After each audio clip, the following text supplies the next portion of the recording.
What is up, YouTube? Welcome back to the channel. I have another tactic video for you guys. I got the 4-2-2. 4-2-2 is really good in this game. It got me back into Division 5. This is day 3 of playing. So if I keep up this trend, I'll probably hit Division 1 in the next 2 days. I've been going up like 2 divisions every single day. And then probably back into the Elite Division by the end of the week, hopefully, as long as time permits, right? But this is the team I've been playing with. I've been playing with the Arsenal past and present. These are my super subs, and these are the players that I packed that I can't use. Oh wait, can you guys even see? Hold on, let me move myself so you guys can see. There you go. Those are the players I have packed that I can't use because, I'm running an Arsenal past and present. I really wish I could use that Marcos Llorente, but it is what it is. Alright, but let's get into the actual tactics. Oh, by the way, if you guys really want a cheap midfielder that's really good, buy Willock. Let me show you. If this thing ever loads up, I swear the menus is one of the only bad things about this game. Buy Willock with a shadow, he's like 3k. He gets the job done. He's high. He's just everywhere on the field. He's just really good. That's what I recommend. And Timber if you're on a budget with a shadow. Because they've been getting the job done for me. Trust me. Alright. Let's get into the actual tactics because that's what you guys are here for. So 4-2-2. This is a formation right here. I have been playing. I love this formation. This formation might be my main formation for Foot Champs this week. I will put out a video maybe in like 2 days with the tactics that I'm going to be using for Foot Champs. This might be my main one, but if this formation doesn't work for me, I'm going to go into the 4-2-2, and then I will make a video on this one probably tomorrow on how to close off the game and how to be more defensively stable with this 4-2-3-1, and I'll probably make a video on how to defend properly with that with some gameplay. Also with this 4-2-2, let me know down below if you want me to post some gameplay later on.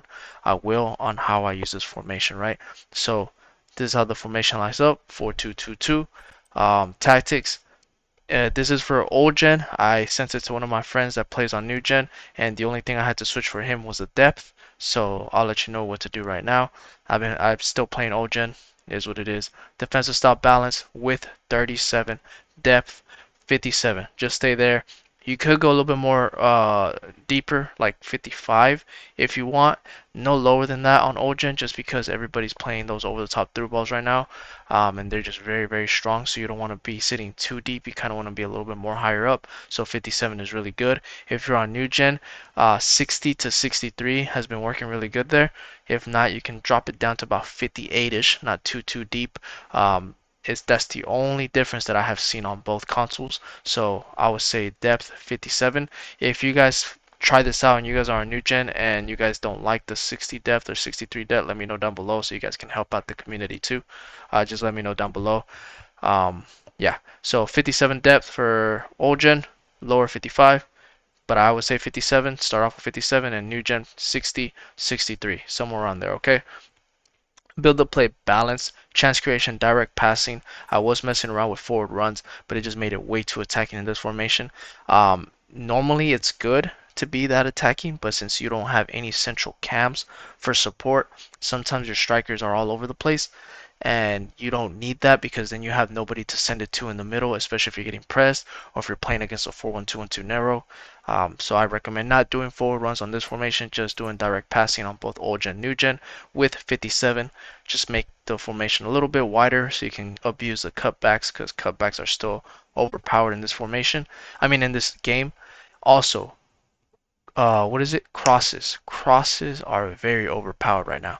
So if you guys have like a tall striker, like a Darwin Nunez or something like that, or like a Kai Havertz, I've been using Kai Havertz a lot because Arsenal past present. But if you have somebody that's tall, the crosses right now are ridiculous because they'll header almost everything. I don't know why, but they'll just get on everything. So just crosses are better right now. Crosses are probably going to be the meta soon, so you probably heard it here first. Players in the box 5, corners and free kicks 1 and 1. Formation, who you want to use where. Just two really good center backs.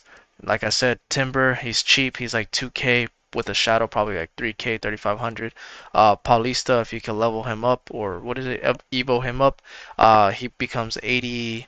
80 pace and then like 84 defending and 82 physical or something. So he's really good. If not, just get some cheap center backs that are really good right there. Right back, left back. They're important, but not super important because they don't join in on the attack a lot. So you can get by with using very economic left backs and right backs. Somebody that's like 1,000 coins on each side. Just make sure you put a shadow on them because people are abusing the wings. So you have to make sure you have fast, pacey left backs and right backs.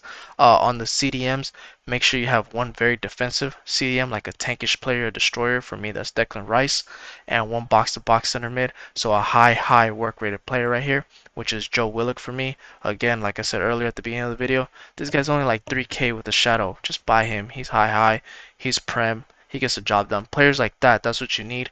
That can go high, like up and down all over the place. And Declan Rice or the CDM that's more defensive. If you can, try to buy a medium-high defensive-minded work rated player. If not, a medium or a high. But don't put a high medium because then he won't be defensive. Okay? On your wingers, just put two fast pacey wingers, preferably if they're high so they can attack and defend. So I have Martinelli on one side and Gabriel Jesus. I know Gabriel Jesus is normally a striker, but he's a high work rated player, so I like to play him on the wings because then he can drop deep to help defend and then join in on the attack. So fast pacey wingers. And two strikers, try to make sure you have at least one striker that has a 5-star weak foot. So for me, that's Kai Havertz. I eviled him up so he has that 5-star weak foot or 4-star. I'm not sure. One of the two, but he's better now because he has two strong weak foots, two strong feet compared to Akpom that's 3-star, 3-star. But I'm abusing the crosses right now with him, and he's bullying everybody's center backs right now. So you got to do what you got to do, right? So make sure you have two really good strikers. At least if you have one agile and one tank, or two tanks or two agile, whatever you want to use for strikers, that's up to you. Whatever floats your boat. Goalie comes for crosses, sweeper, keeper. Both center backs stay back while attacking. Right back stay back conservative. That's it. On him, and then left back stay back overlap. So the reason why I have these two different is because my left back does join in on the attack every now and then because of the direct passing instruction. He won't get up often, but if he does, he will go on the overlap around my Gabriel Jesus, which is my left cam, right? But it's not often, and it's only if I trigger him forward. If I do the L1 trigger, then he'll go forward. But if he ever sees green, he'll kind of go a little bit more forward because of the direct passing tactics, excuse me. And then your right back, I don't want him to move at all. I just want him to be defensive. So stay back while attacking, cover, or conservative interceptions, because the conservative interceptions won't let him move out of position. He'll just stay stable right there. He'll just stay next to your two center backs and make like a back line of three, if that makes sense. Now, if you don't like attacking with your left back and you like attacking with your right back, then just flip-flop these two instructions. And if you do, then flip-flop these instructions too. I like to attack more on the left side, so my left CDM is on cut passing lanes, cover center, balance attack, because I like to attack more on the left side. If you like to attack more on the right side, then flip-flop everything. The left back and the left CDM, flip-flop them with the right side, okay? Your more defensive-minded CDM is going to be cut passing lanes, stay back while attacking, cover center. That is it.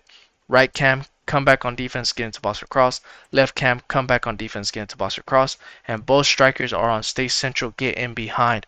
Now, I was messing with having one of them on mix attack and the other one on get in behind, but the opponent could kind of tell what I was doing because let's say for example Kai Havertz was on mix attack, he will never run forward. He will literally almost act like a cam, not even. He'll act almost like a forward. And if you don't have somebody agile that can dribble through players, you don't need to do that. But what I saw, and this is why I like having getting behind on both of these, is that when you have both of them on getting behind, they take turns on who's actually going to run getting behind. So if I'm attacking through the left, Kai Havertz might bomb forward and Akpom might cut towards me to give me support. Or if I'm attacking on the right side, Akpom might bomb forward and Kai Havertz might come support me. So it's just with the getting behind instruction, when you have both of them on getting behind, it just forces the AI to do something creative with your two strikers, which is really good and I really recommend it. So try that out. Those are the tactics for the 4222. Those are what helped me get back into Division 5. Nothing to be proud of, right? But the game just came out like 3 days ago. I played like 30 something games already. So I'm pretty much mastering the game. little by little. I'll be back in the Elite Division. If you go back into my last videos from last FIFA, I spent the Elite Division all the time there. I would get 20 and O's all the time. So kinda know what I'm talking about a little bit. So working on everything. If I get more tactics, I will post them for you guys sooner or later. Just let me know down below if you guys have any questions. Be safe and let me know what is your best pack pull as of now and who has been your favorite Evo player as well. Peace.